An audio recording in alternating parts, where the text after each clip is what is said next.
Every time you walk through a supermarket in Britain right now and feel the quiet shock of what things cost, what you're experiencing is not just the tail end of a cost of living crisis.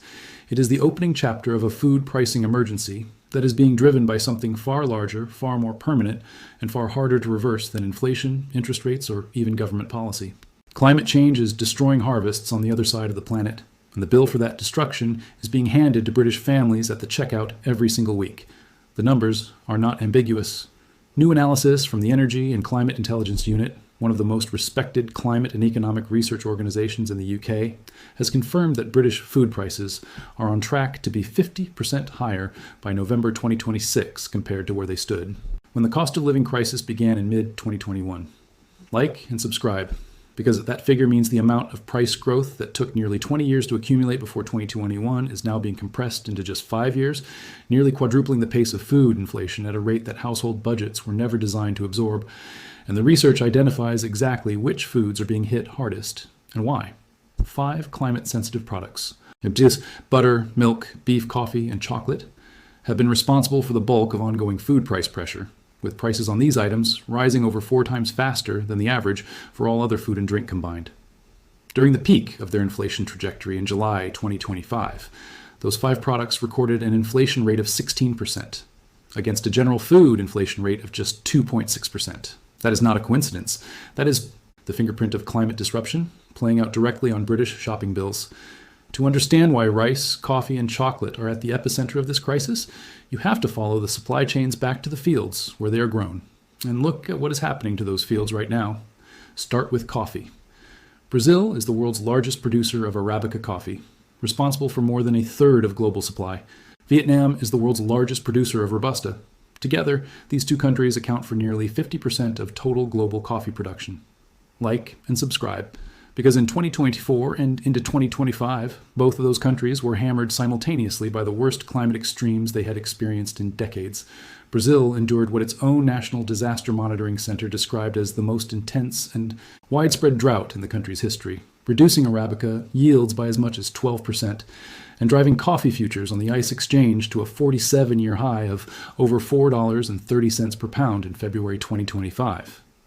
Vietnam, meanwhile, saw a 20% collapse in coffee production during the 2023 to 2024 crop year, as prolonged dry weather destroyed harvests and exports fell for 2 consecutive years. The consequence for the British consumer standing in front of a supermarket shelf was unavoidable.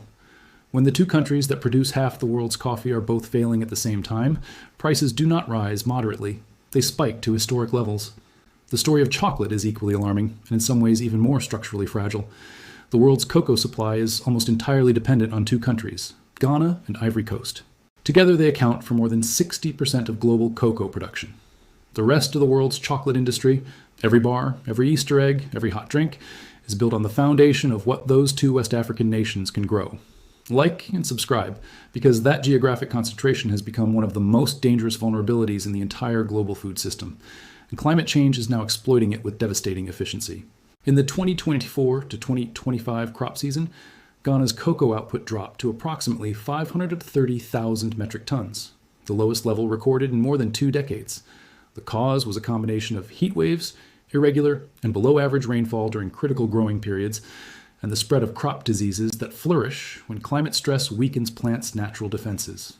Cocoa futures on global markets surged to an extraordinary peak of over $11,500 per ton in June 2024, a price level the market had never seen in its history. The previous high had been reached during a supply crisis in the 1970s. The 2024 peak demolished it by a factor of 3. Chocolate manufacturers absorbed as much of that cost as they could through reformulating recipes, shrinking portion sizes, and drawing down reserves, but the pressure inevitably flowed through to the shelf, and British consumers paid for it in higher prices on every chocolate product they purchased. In May 2026, farmers in Ivory Coast were again reporting uneven and below average rainfall across key cocoa growing regions during the critical mid-crop period, raising fresh concerns about yields and bean quality and signaling that the supply chain has not yet stabilized. Rice is the food that quietly underpins the caloric intake of more than half the world's population, and it is the crop that researchers now identify as among the most structurally vulnerable to the climate disruption now accelerating across Asia. A review published in July 2025 in a leading horticultural science journal specifically highlighted rice as one of the key UK food imports most heavily impacted by climate change, alongside potatoes and olive oil. The research identified a particularly dangerous scenario, the risk of multiple breadbasket failures, where extreme weather hits major producing countries simultaneously, reducing global supply across the board and triggering sharp price spikes that importing nations like the United Kingdom cannot insulate themselves against, regardless of how diversified their supply chains are. The numbers on rice losses are staggering. Research published in 2025 and cited in a major industry report released by Mars in March 2026 found that extreme flooding alone has reduced global rice yields by an average of 4.3% every single year since 1980, equivalent to roughly 18 million tons of rice lost annually. That damage has been accelerating since 2000. In Japan, rice prices jumped 28% in 2025 alone after an extremely warm growing season cut yields and supply failed to keep pace with demand. The previous strong El Nino cycle in 2015 and 2016 reduced rice yields across Southeast Asia and India so severely that global prices increased by 16%. Thailand, the world's second largest rice exporter, lost a quarter of its annual crop during catastrophic 2011 floods, driving its export prices up by a third. These are not ancient history. They are a documented pattern of disruption that is becoming more frequent, more severe, and more structurally embedded with every passing year of warming. Like and subscribe. Because the UK imports rice, it cannot grow domestically, which means every one of these shocks in Asia, India, and West Africa translates directly into higher prices on British supermarket shelves. The scale of the UK's exposure to climate-vulnerable supply chains is something that the government's own forecasts now acknowledge. Analysis by the ECIU confirms that the UK imports approximately 40% of its total food from overseas, including staples like rice, bananas, and tea that simply cannot be grown at home in meaningful quantities. Farmers in 15 key developing countries that supply the UK with food lost an estimated 216 billion potential work hours in 2024 alone due to heat stress during growing and harvesting seasons. That figure translates to roughly 49 lost working days per agricultural worker per year in those regions. These are not abstract statistics. They represent real fields lying fallow, real harvests arriving late or not at all, and real supply reductions that eventually price through to the family doing their weekly shop in Birmingham, Leeds, or Glasgow. Like and subscribe, because those 15 countries account for around 11% of all UK food imports, worth approximately £7.4 billion annually, and the climate disruption targeting them is not easing. It is intensifying. Green Alliance, in a major report published in April 2026 on UK food security in a climate-changed world, put a direct monetary figure on what climate change has already cost British households. Between 2022 and 2023, climate impacts added an estimated £361 to the average UK household food bill. That is not the cost of all food price inflation during that period. That is specifically the portion attributable to climate disruption, sitting on top of energy costs, supply chain disruption, and geopolitical instability. The report also projected forward, warning that without decisive action on climate emissions, heat waves and floods alone could push UK food prices up by a further 34% by 2050, with the lowest income households hit hardest because they spend a larger proportion of their income on food and have fewer resources to absorb shocks. A family spending £500 a month on groceries today could be spending £670 for the same basket under that scenario, not because of wages or regulation, but because the climate that grows the food is changing faster than the supply chains can adapt. Olive oil is another product that has become a proxy for exactly this crisis. As a staple of Mediterranean cuisine that has now become deeply embedded in British cooking and food manufacturing, olive oil prices rose by over 113% from the start of the cost of living crisis through to 2026, according to ECIU data. Olive harvests across Spain, Italy, Greece, and Portugal have been repeatedly devastated by extreme heat and drought, with the 2023 and 2024 seasons in particular producing outputs so far below historical averages that producers describe the situation as catastrophic. Pasta prices have risen 50%, frozen vegetables 55%, chocolate 58%, eggs 59%, beef 64%.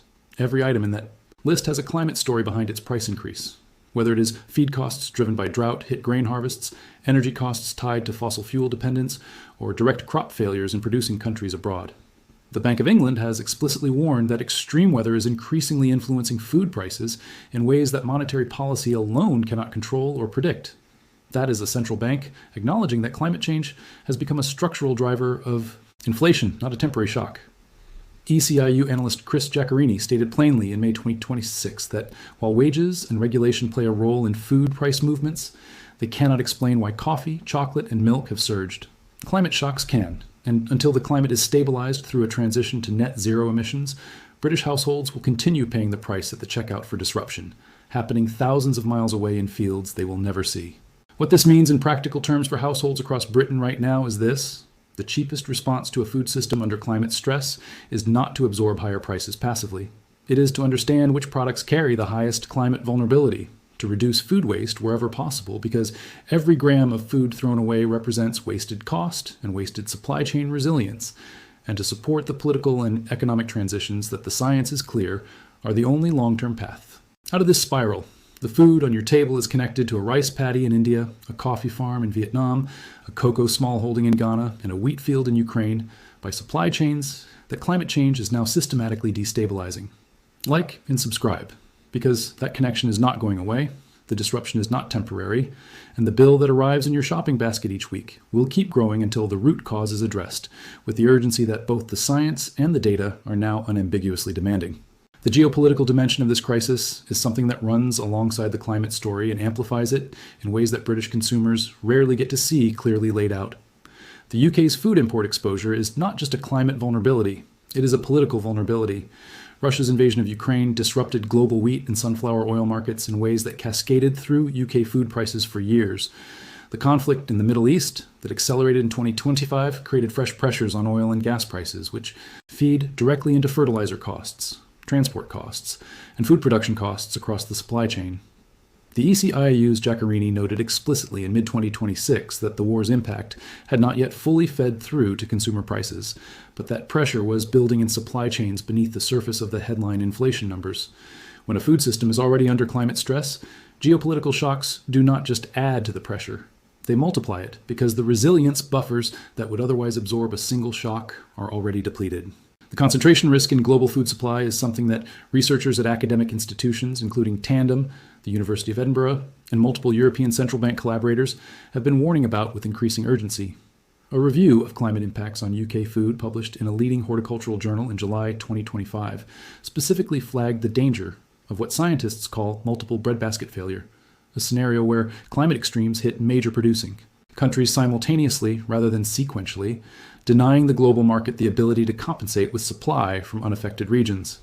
This scenario is not hypothetical. It has already occurred in partial form, most visibly when Brazil and Vietnam both suffered severe climate-driven crop losses in the same growing season, pushing coffee prices to a 47-year high in a matter of months. Like and subscribe, because as climate patterns become more extreme and more globally synchronized under continued warming, the frequency of these simultaneous shocks across multiple producing regions is projected to increase, not decrease. For the millions of British households already stretched by years of elevated food costs, this is not a distant policy concern. It is a kitchen table reality that is getting harder to manage with every passing season. Government forecasts suggest that over half of UK fruit and legume imports will come from climate-vulnerable countries by 2050. The infrastructure of the global food system has been built over decades on the assumption of a relatively stable climate. That assumption no longer holds, and the costs of rebuilding supply chain resilience, diversifying sourcing, investing in climate-smart agriculture in producing countries, and transitioning away from fossil fuel-dependent food production are real, measurable, and already partially priced into what British families pay for rice, coffee, chocolate, and 100 other everyday foods. The question is not whether those costs will be paid. They are already being paid week by week at supermarket checkouts across the country. The question is whether the response will be fast enough to prevent them from rising much further still,